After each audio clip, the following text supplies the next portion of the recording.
Okay, everyone. Well, hello, and thank you for your time. I'm happy to moderate the webinar today. I'm a member of the MCO Governing Council. I'm one of two of the student representatives on the council. My colleague Peter Kwasi-Koje from the All African Students Union. We have been, since last year, organizing a yearly webinar now to launch the MCO Student Essay Competition. The competition has been a means for the MCO to engage with a broader group of students who may or may not be active in student representative bodies. Unlike those who are part of the council, I was active within the European Students' Union, and Peter, as I mentioned, is active in the African Regional Student Union. So we've received quite a lot of positive feedback from having run this competition, both from the winners who had joined us at the anniversary event last year in Watch, but also from the host universities of the students who were quite honored by the involvement of their students in the competition. So we're thrilled to announce this competition again this year. I will be inviting David to take the floor and tell us more about the competition. But before that, I want to take a moment to thank our volunteers who support this work, our panel of judges as well, who volunteer for the most difficult but also appreciated task of evaluating the essay entries.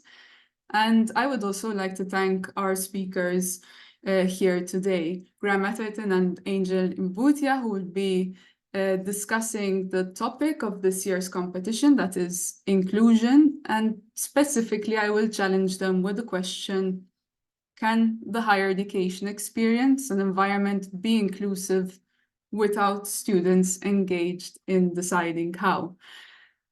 I will save the introductions of our speakers, as you can see the references in the background note we sent earlier today. And we just have 1 hour for the discussion, so I would like to save that time as well to have a discussion after Graham and Angel's presentation. We will be launching a poll on the webinar where you can tell us your own opinion on the question if the higher education experience can be inclusive without students engaged in deciding how. And yes, I think I've mentioned all of the logistics of this itinerary we have today. So without further ado, I would like to hand over the floor over to Graham for his take on this question. Thank you, Martina, and thank you for inviting me to speak today. It was a great pleasure to work with anything associated with the Magna Charta Observatory, and this essay competition is a really wonderful opportunity, I think, for students to engage in the area of work that we take forward in the area of equitable access to higher education. So I'm going to share my slides with you now, or attempt to do so, and host disable screen sharing. Can we re-enable that? You should be able to. This is host disable participant screen sharing. Can you try again now? There we go. Let's see what we can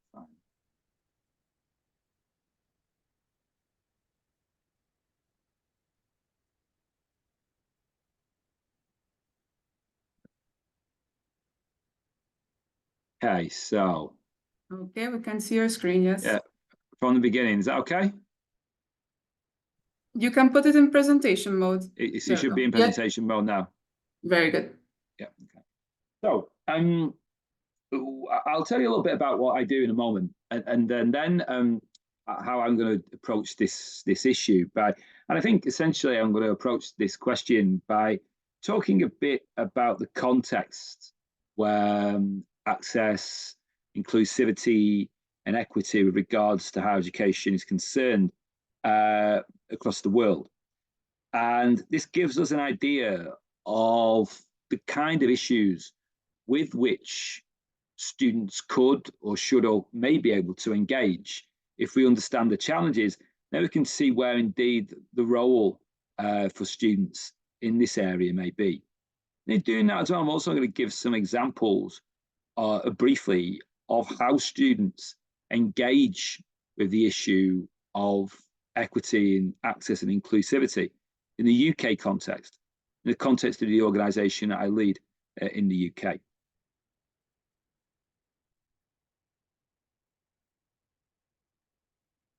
Okay, there we go. So a little bit about what I do. So I founded and lead an organisation in the UK called the National Education Opportunities Network, or NEON, which is a national organisation supporting access and participation and attainment in higher education for those students from backgrounds that don't normally participate or succeed to their potential in higher education.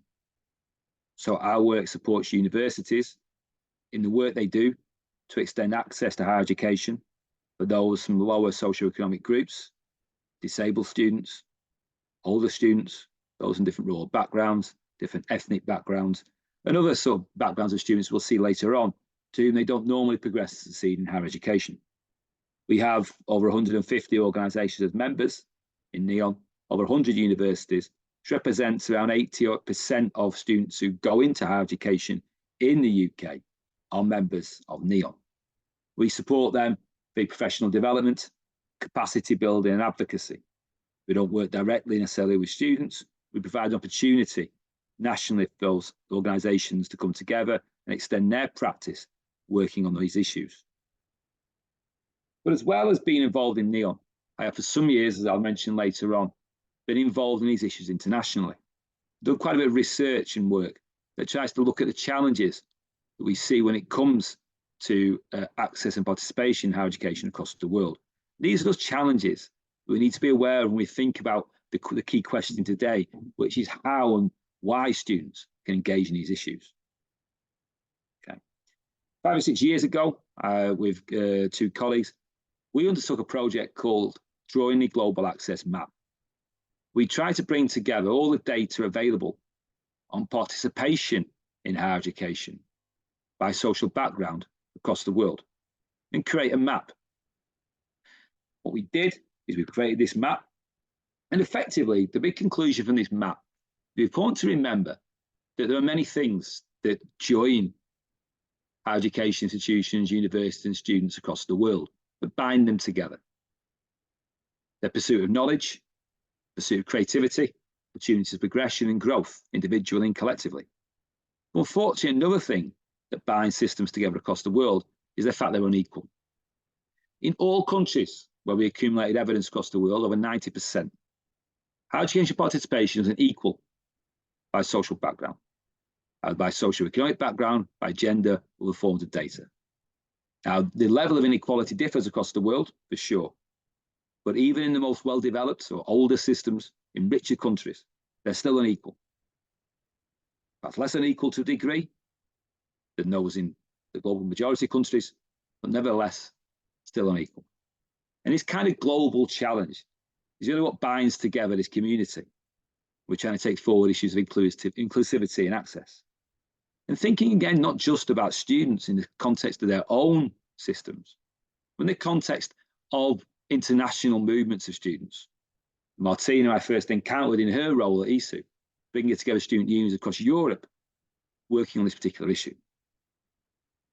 I'll give you just an example then, just to look at one region of the world. This is indeed in South America. And this shows you the extent of differences. What we see in the 2 lines are the highest wealth quintiles, the lowest wealth quintiles across these countries. So you look at Uruguay, over 70% participation in higher education, but those from the highest wealth quintile, less than 10% in participation in higher education for the lowest wealth quintile. So higher education is deeply unequal in terms of who participates in it. So when we think about students entering higher education, let's think about and know what student engagement and inclusivity. If we're thinking about only talking or engaging with those students from the backgrounds who need to be included, if you like, and those backgrounds who normally don't go to university, they're going to be a minority of that student body. You consider which students can be engaged. If you're engaging all students, you're also thinking about engaging students who necessarily come from backgrounds whose families and others have traditionally gone to higher education. It may not be an issue or a challenge, but it's something that's worth thinking about as we move forward. Okay. The other piece of work I'd like to think about, particularly today, is the policy approach to these issues. A piece of work that we were involved in bringing forward in our international work is a piece by Jamil Salmi, who's ex-head of tertiary education at the World Bank, which still remains now, 6 years on, the largest single piece of work that looks at higher education policy and equity policy across the world. What Jamil did was try and find out about the policies that governments pursue in regard to higher education equity in as many countries across the world as he could. Jamil undertook a survey of over 100 countries, over 100 countries, finding in the end that in only a third of the countries were the actual targets regards to equity and participation, a target that said we're going to try and strive to improve or increase the numbers of students entering higher education, in particular equity backgrounds. Less than only 12% had an actual strategy, specific strategy with regards to higher education equity, that outlined how indeed they were going to pursue any targets, how they were going to try and support more students from underrepresented backgrounds to enter higher education and then to succeed in those contexts. And in Europe, only 6 countries had a strategy. The overall message being that not only are higher education systems across the world unequal, the policy commitment to addressing that inequality is at best variable and at worst very low.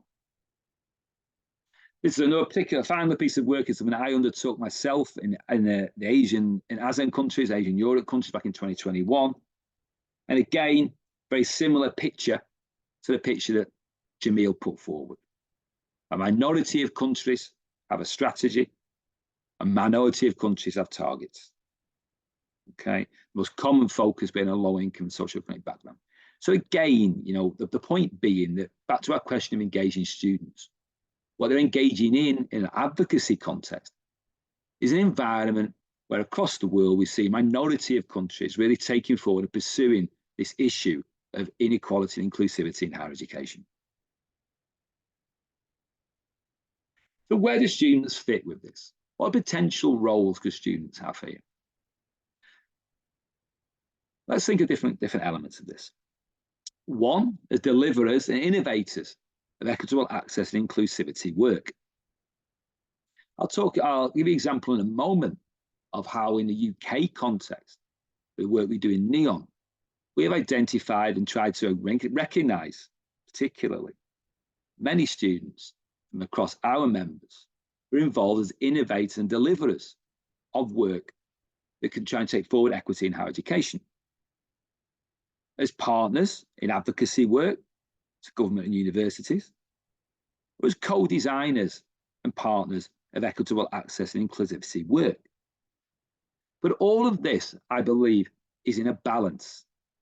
Because in terms of the key question, yes, education students are key to inclusivity in higher education. However, it is not their responsibility. This goes back to the earlier question. If government is not committed, if universities are not committed, we shouldn't therefore say, well, it's a student's responsibility. Would you say it's a student's responsibility to take forward teaching and learning strategy in your institution, in your country? No, you'd say it's the university's responsibility.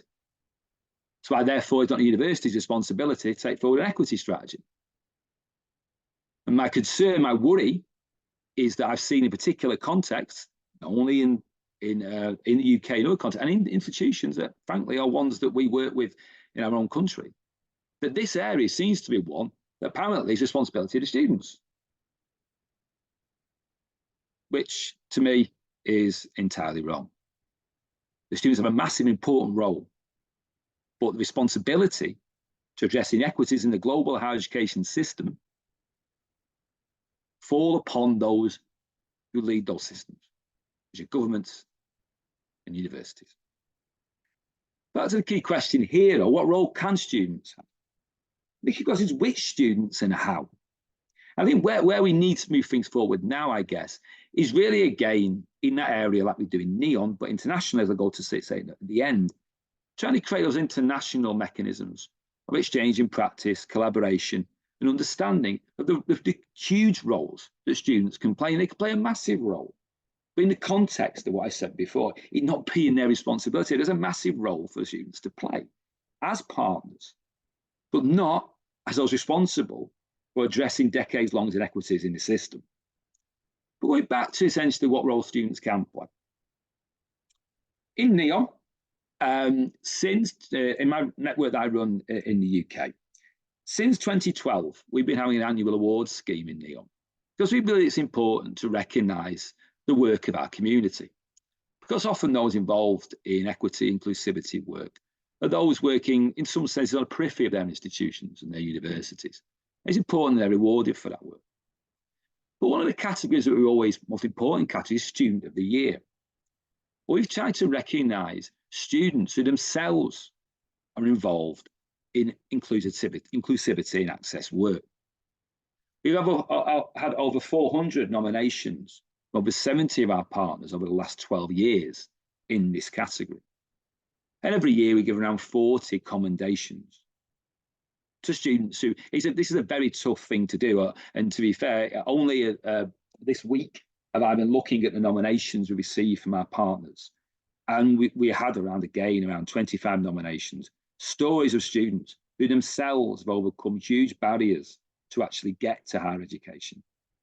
But not just, they don't just get there, then they put huge amounts of their own time in trying to support and take forward work to help other students, usually from similar backgrounds as themselves, to then progress on to higher education and succeed when they arrive there. And they're really inspiring stories. And as you can imagine, it's a hugely tough job having to decide which of those students we give the Student of the Year with accommodations to. We could like to give them all if we could. But generally speaking, back to my point about what students can do, when we always find the nominations really inspiring, we generally give the commendations of the awards to those students who are active partners with in shaping initiatives or shaping what universities do. Now, we don't have any kind of videos to show you, but I will try and give you a flavour of one kind of story of one of our Students of the Year from last year. So Eddie was a student at the University of Sunderland. Sunderland, if you don't know, is in the northeast of England. He was a mature, older student coming into higher education, so he's into his 20s when he entered higher education.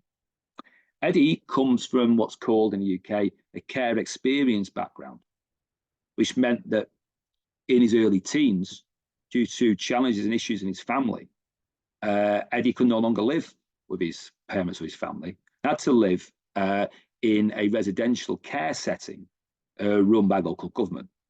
I'm sure in your countries over there, you have examples of young people who, for whatever reason, can no longer live with their parents and end up living, as we describe it, in the UK, in care. Now, I'm not an expert on care outcomes for care young people internationally, but unfortunately, in our country, if you spend a significant amount of time of your teenage years or your childhood in a care environment away from your parents, for whatever reason, because your parents have challenges and aren't able to cope with looking after their own children, then your educational outcomes are disgracefully low. So you have literally 20% of the chance of going to higher education of any other student. But Eddie worked very hard and got to higher education with care experience background. When he got to higher education, he wanted to support and give back, contribute to supporting students like himself from those sort of backgrounds to progress and succeed in higher education. So Eddie, as well as working directly as a student with young people in their teenage years in schooling, to tell them about what higher education was about and give them the kind of support in terms of applying and progressing to higher education, which their parents couldn't give them because they were in that situation. He also worked with his own university and 5 other universities in that region to develop a core support offer for care experienced students when they got to higher education. So of course, the challenge is when students from such backgrounds get to higher education, universities have to know how to support them. Because when, of course, term time finishes, they don't have a parental home to go back to. They have to go back to whatever provision local governments provided for them. And there's a whole set of challenges that care experienced students faced. But our Student of the Year, Eddie, was fundamental because of his insights into those experiences in working with his universities as a partner, as a co-designer, to help those universities who are responsible for those students try and get the best support they could for them. As you can imagine, Eddie's story is inspiring to me individually in the work we do, to all of us in our community in the UK. And as an addition, when we have our annual conference, which is coming up in around 5 or 6 weeks' time, we always have our Students of the Year speak at the conference dinner. And it is without doubt the best part of the conference to hear directly the inspiring stories from our students, what they've achieved. But it just shows you, the potential for engagement of students here and the fundamental importance that plays, particularly in this area of work. Because understanding the progression and journeys and life stories of those students is crucial in enabling universities to be able to support and care for them. So finally, before I finish, I'll tell you a little bit about the work we're doing internationally in this space. As well as leading NEON in the UK, I also am involved in something called the World Access to Education Network. This is a global membership network, which we're relaunching in autumn 2024. It's built on a successful World Access to Education Day initiative, which ran for 5 years, which was one day in the year with International Day of Commemoration, where we focused on inequalities in higher education across the world, in access and inclusivity. We focused on what universities and others are doing to address those inequalities. On that one day, we had online conferences, we had universities and others across the world undertaking activities on that day, and we worked with over 1,000 organisations in 100 countries. But WAHEN will be taking that forward as a development network, capacity building, exchange of knowledge and practice and advocacy. And students, we hope and know, will be key parts, both in the representative organisations of students, but individually within their own universities and organisations as part of that collaborative network to address those inequalities in higher education across the world, to which students have a key role in addressing. Martina, I'll hand back to you. Thank you very much, Graham, for your presentation. And it's great to hear about the plans for World Access to Higher Education Day and the points that you made on the balance of responsibility expected of students. I'll save a question I have, but also if our participants have questions for Graham, we will be taking them all together after all presentations. So the last one left is from Angel and Bhutia. We also brought you here on the question, can the higher education experience and environment be inclusive without students engaged in deciding how? What's your opinion on this, Angel?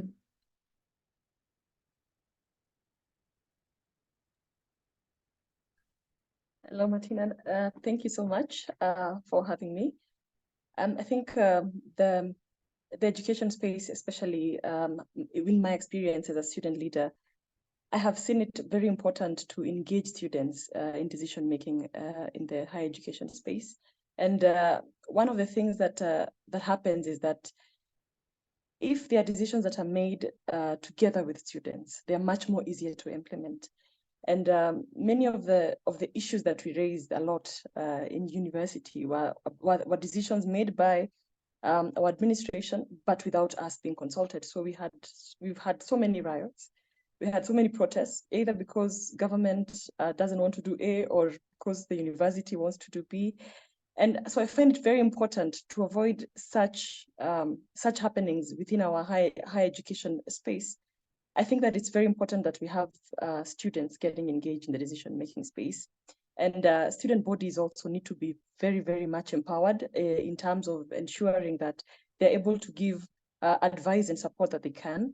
The world of education today is changing, and what we are seeing is, even with artificial intelligence and being able to learn from learn from home, study online, I think these are things that allow students to also have an input on what they want to, how they want to be administered in their space. And I think being that we pick the best of the best, we put them in the higher education space, I think they also have a very, very powerful say in terms of how they want to have their curriculum scheduled, what works for them. And university is it's an admirable space, especially for universities in Africa. It brings together students from all backgrounds, rich, poor, and brings them together. And we keep on saying that education is the best equalizer, but through higher education is where I've seen that transformation. And I think that if we have more students being able to take part in making some of these decisions would be extremely helpful. The other day, we were having a debate with students on whether some courses are even relevant to be taught in this day and age. And you wonder, you spend a whole 4 years in the university, you pay so much money for a course that you will never really get put into use, or you're sponsored by government to study a course that will really not is not relevant in this century. And so even having students saying that my experience with this kind of course is because we're not able to get jobs quickly, or the market is no longer friendly to such courses.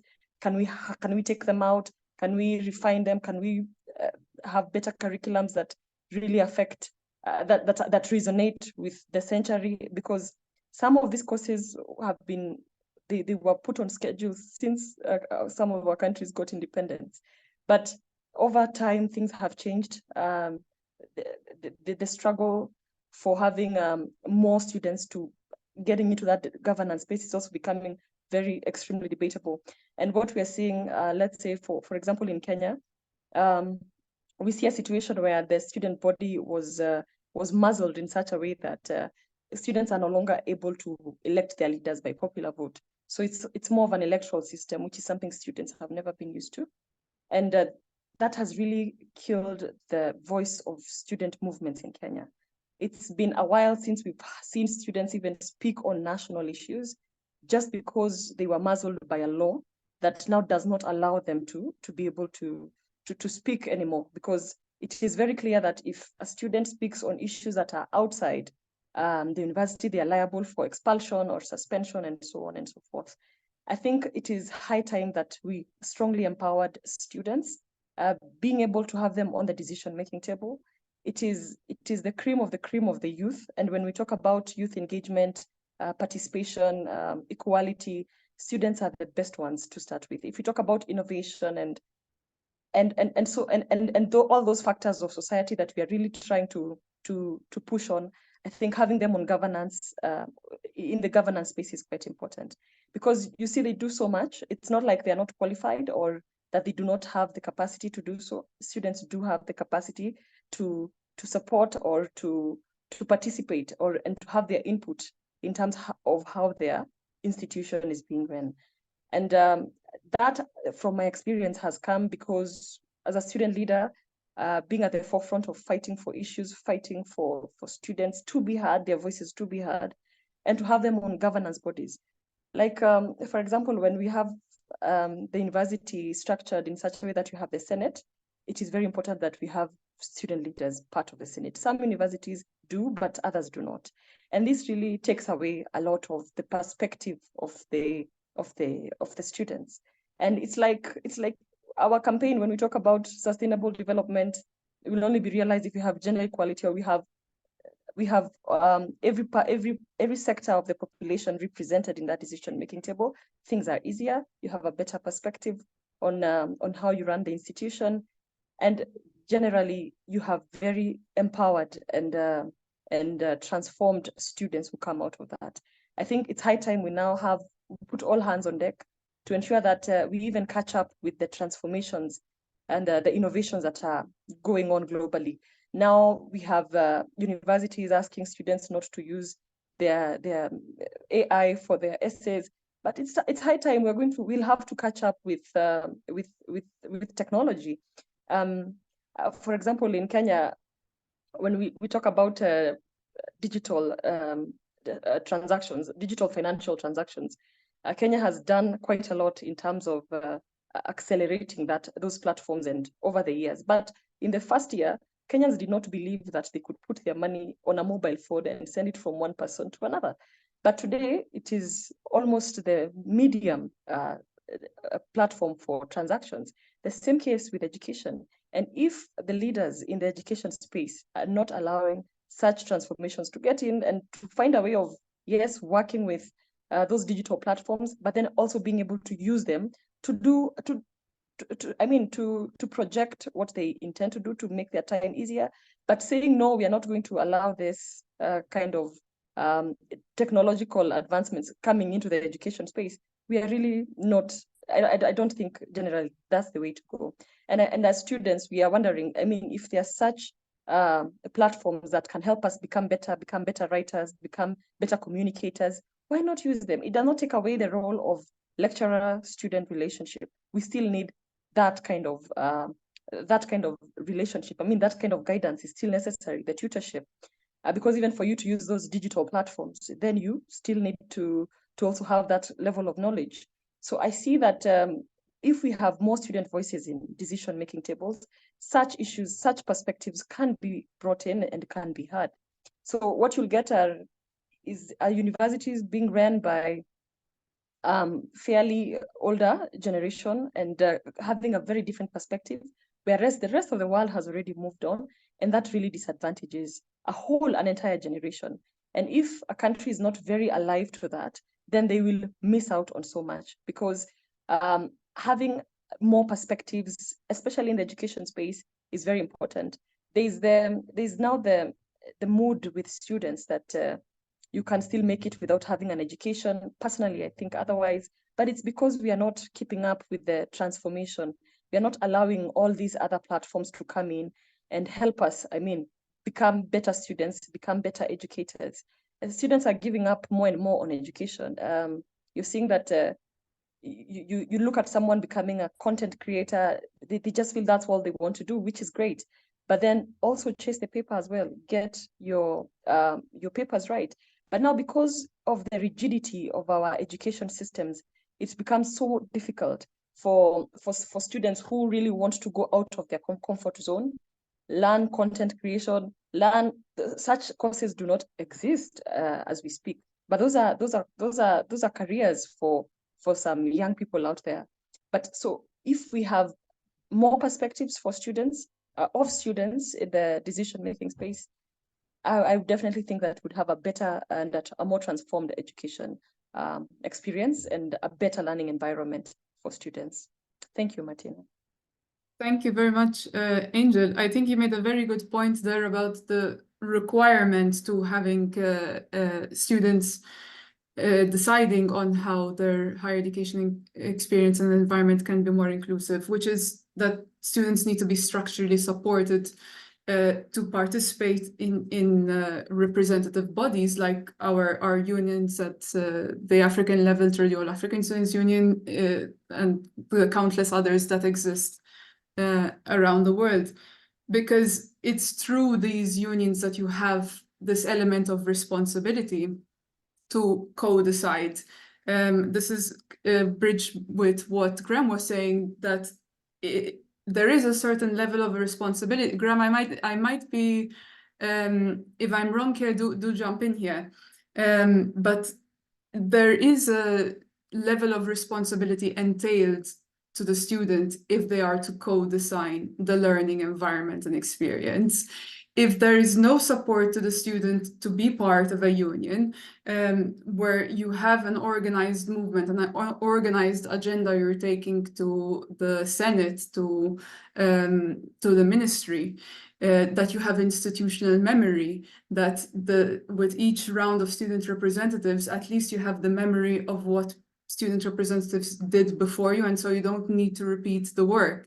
If you have this, then yes, you have the ability to take responsibility in co-designing the learning experience to be more inclusive. Otherwise, if you're alone, then it's very difficult to be able to take that that responsibility, or have I misunderstood, Graham, from your points, or even Angel? No, it's a fair point. I mean, all I was saying is that if you're talking about co-design and co-partnership, it's really important, but we need to fundamentally understand as well that students go to education to learn and progress. And if you're saying in this area that, my concern is that when it comes to access and inclusivity, unlike in some other areas of higher education delivery, there seems to be, in the past, there's been a tendency for some who don't believe in this area as institutions to try and put that as the total responsibility of the students. And I don't think that's not right. I mean, students have to be engaged, but we're supported to engage because they're there also to study and progress themselves. And you don't see universities saying research is students' responsibility. Because they like to do research and it brings lots of money and income in. What they're happy to say about equity, and I argue that would be wrong. I mean, you pointed out very well, Martina, structural support is really important to engage and take things forward, create that environment in which students can work together. When you create those environments, yes, you shouldn't you're not necessarily limiting the role that students can have, but the context in which they have that contribution is really, really important. And universities have responsibility when it comes to equity and inclusivity. Students are there to press them in, really to ensure in many ways that they fulfill those responsibilities. And what about some feedback from our audience? Does anyone have a question to present on this topic in regard to students being responsible in the decisions and deciding how the higher education experience can be more inclusive? Or any experiences that you would like to share, or even questions that are alternative to what I just asked. From the poll, we seem to be having we've had 31 responses to the poll, so there is a 10%. Well, I think we are seeing a bit of changes now. It went from 10 to 9% who believe that yes, the higher education experience can be inclusive without students engaged in deciding how, and 75% which believe not, and 16% who are not sure or could be. Interesting results. I would like to open the floor again if anyone would like to come in for a question to our speakers on the topic. Otherwise, I will hand over the floor to David to present the essay competition. Going once? Going twice? Seems no questions. Thank you, Angel and Graham. David? Right, well, thank you very much indeed, Martina. And let me start by just saying thank you to you. You are the member of the Magna Carta Council who is leading in this essay competition. We are enormously grateful to you. Last year, some 97 people from 42 different countries entered the competition. And the stories from the winners in particular, and the reaction of their universities were just so impressive that we decided to make this a permanent feature of our work. And although this is not finally set in stone, we are looking ahead to what the university will do, what the Magna Carta will do in the years 25 to 30. And we are thinking that this will be a feature of a future generation's stream of work. So let me come to what Martina has asked me to do, and that is to introduce this year's competition. First thing to say is it's all done in the context of the Magna Carta Universitatem. And there's a reference to that online. And what that document emphasizes is the critical role of universities in acknowledging that individuals and communities, often due to inequitable circumstances, have difficulty gaining access to higher education or influencing the modes and matter of academic study. Now, what we are interested in this year is the views of students on how this might best be done. And if you look at section 7 of the background note, which Carla circulated this morning, you will find all the details that I'm going to share here. The most important one is that the question we are asking you to address this year is, what would you change about your higher education experience or environment to make it more inclusive for all who have the ability to benefit from it? So it's a very personal question. It's about you, and it's about your views, and it's about your university. Now, there was earlier mention of generative AI. And generative AI is absolutely fabulous, and I completely agree that students need to be learnt how to use it. But in this competition, what we want is 100% you and your thoughts, to the extent that we will be scanning entries for evidence of AI use. And if it is found in any of them, those essays will not continue to be reviewed. So please don't use AI. Your personal stories will, in any event, be more powerful. Now, if you look at that section 7 in your background note, you will see that it sets out the criteria on which the essays are going to be judged. I won't go through all of the text, but they are relevance to the theme, awareness of the factors involved, uniqueness of what you propose, and the potential impact for the university and beyond. And that falls into the broader Magna Carta theme of universities serving society. You are allowed up to 1,000 words,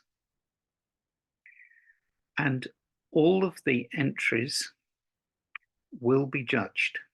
And the way in which they'll be judged is we have a panel of 5 judges, very mixed geographically, mixed in terms of university staff and students, and 2 of those judges will review each essay, and marks will be given for each of the criteria that I have just spoken about. The top essays will then go through, will be seen by all of the judges, and winners will emerge. Let me tell you the key dates. Entries will open next Monday, and we will send all of you here an email which will contain all of the details that you've got in the background note and the all-important link to submit your essays. You have until the 5th of July to submit your essays. They will be judged over the summer, and our timetable is that the winners will be announced on the 27th of August. Now, just 1 or 2 other things to mention. The essays must be in English. Your name or your university must not appear on your entry. Right? We genuinely want it to be that these essays are marked in as neutral and an anonymous way as possible. And that will ensure that we are just judging simply the essays and nothing else. The prizes. We want to give a prize which will genuinely enhance the academic and career prospects of the 5 winners. Now, what we did last year was that we paid for the 5 winners to attend the Magna Carta's annual conference in Łódź in Poland. We devoted a complete session to their essays where they were read and discussed. We broadcast that online and it was huge. And our plan is to do the same this year. Not all the details are in place, but if we're not able to do that, we will provide a very similar opportunity and will liaise with you. So there will be an opportunity both to share your learning, engage with others, and to learn from an event which we are organising. Now, Martina, I think that is all that I need to say. It's all written down in section 7 of the background note. If there are any questions, colleagues on the call are very welcome to put them, and you and I, between us, I'm sure we'll be able to answer them. Thank you very much.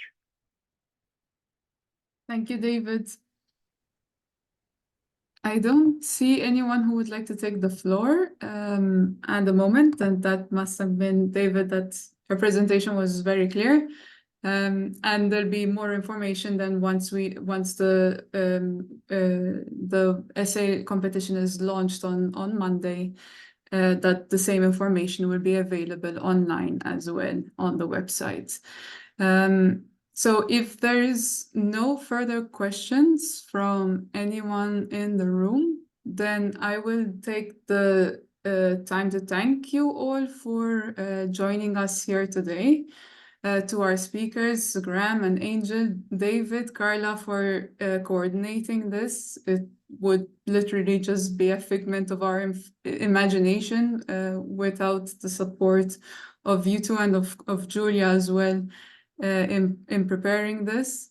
So thank you all very much for joining us here today, and I wish you all a good afternoon, good morning, or good evening from wherever you may be joining us.